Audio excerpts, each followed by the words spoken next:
zan ɗan yi takaitaccen bayani kaɗan game da tarihin gina masallacin, domin akwai bashin daban-daban a kunnen mutane. Aikin wannan masallaci aƙalla zan ce ya kai shekara 2. Shi Alhaji Abdulmumin Ɗanlawal yana tuntuɓa na akan a gina masallacin. To duk wanda yake tare da ni ya san yadda yanayi na yake. Kullum ya tafi karatu School of Nursing zai ce malam wannan masallaci, wannan darasi ya kamata mu samar mishi da wajen zamansa na dindindin da za a dinga gudanar da shi. Sai na ce mishi to mun fi shekara guda yana tuntuɓa na a kai, ban ba da fiskar a yi aikin masallacin nan ba.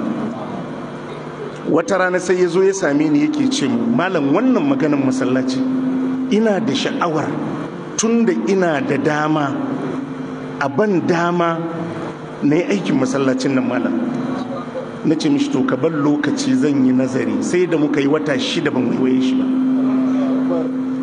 Ya sake wata rana bayan mun tashi a karatu ya same ni ya ce malam duk garin nan duk inda ya yi a gina masallacin nan, ko gidaje ne ko nawa za a saye su, duk inda ya maka a yi masallacin za a yi abun.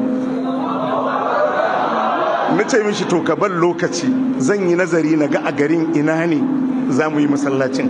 Sai da muka yi wata 3 sai ya zo ya ce min to malam ni zan nema da kaina. Na ce mishi to akwai ka'idodi guda 2. Ka'idan farko, kar a nema a inda yake kusa da wani masallaci, kuma kar a nema a kusa da inda yake kusa da wata makaranta.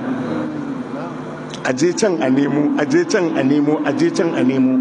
Wata rana muna majalisi sai malam Abdullahi baban Amatu, bayan mun tashi sai ya sami ya ce mun Alhaji Ɗanlawan ya kira shi ya nuna mishi wani fili, ya zo ya same ni in zo in ga wajen, in yayi to don Allah a fara aikin nan. To na ce baban Amatu bayan sallan asuba ya zo muka dubi wannan waje, sai na ce waje yayi. Mun tafi School of Nursing sai ya ce min to malam za a fara aiki. Sai na ce mishi a'a, tun da har an kai wannan matakin, na ce dama akwai abubuwan da nake kakkaucewa, to amma tun da an kai an samu waje za a yi masallaci, na ce ina da dokoki da ƙa'idodi da dole sai an zauna a kansu.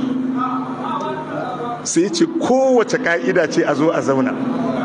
So ƙarshe dai na bijiro da dukkan sharuɗana da ƙa'idodina, aka yi rubutu har da lauyoyi da komai kafin na ce a fara aikin masallaci. Tun da aka fara aikin masallaci shi kuma sai ban ƙa'idodi guda 2. Ƙa'idan farko, shi kaɗai zai gina masallaci. Na 2 kuma kar na faɗi sunansa, saboda haka banda yanzu ban taba kiran sunansa akan aikin nan ba. Saboda haka muna jin bashin daban-daban. A'a gwamnati ne take yi, a'a larabawa ne suke yi, a'a wane ne yake yi, a'a alhaji wane ne yake yi. To ganan wanda ya gina masallaci, in ma larabawa ne suka bashi kudi to shi